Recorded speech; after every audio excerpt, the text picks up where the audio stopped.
I think it was great. Oh, our heart was really blessed with the Resurrection Baptist Church male chorus and the UTSA choir with the young children. We were truly blessed with some wonderful singing, and we were blessed with a wonderful speaking in Mr. Michael Hurd. I think this march was fantastic. Just the attendance was great, and our speaker, along with our musical guest, did an outstanding job. The march is growing.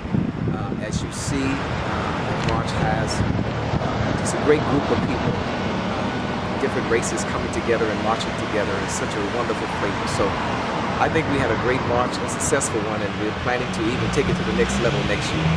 So I think each march will certainly get bigger. We are growing, and many more are learning about us. People come from all over, San Antonio, San Marcos, Austin, Seguin, and various other counties to be a part. And so we definitely see the marches growing, and we're glad that we have such great participation. I'm very privileged to serve on the board of the New Braunfels Martin Luther King Jr. Association. I serve as its secretary, and I'm just very pleased to be a part of this historic march that has now completed its third year.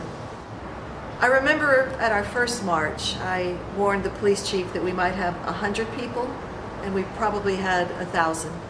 And I think we have either met or exceeded that number every single year. It has been so deeply reassuring and comforting to all of us to see the diversity of New Braunfels residents and beyond who come together for this march every year. This year's march and ceremony, I think, was the perfect marriage of civic leaders, of pastors, of soccer moms, of the old and the young, of every ethnicity virtually was represented.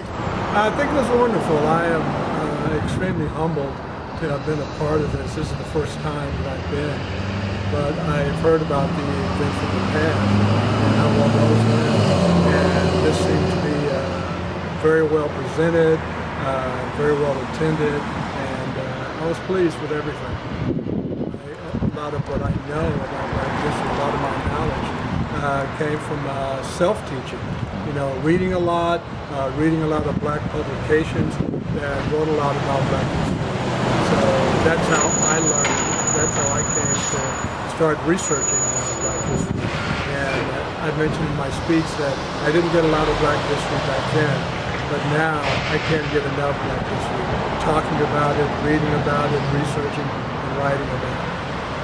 So much more information out there now about Dr. King and about Black history. And there seems to be a really good spirit around these marches here and I'm sure elsewhere. And the beauty of it all is the diversity that you see in the crowd. I mean, blacks, whites, you name it. All the different racial ethnicities and so forth. So there's a lot of good spirit, and a lot of young people are starting to pick up on that and learn about that and how important it is just to respect human dignity and to come together in peace and love.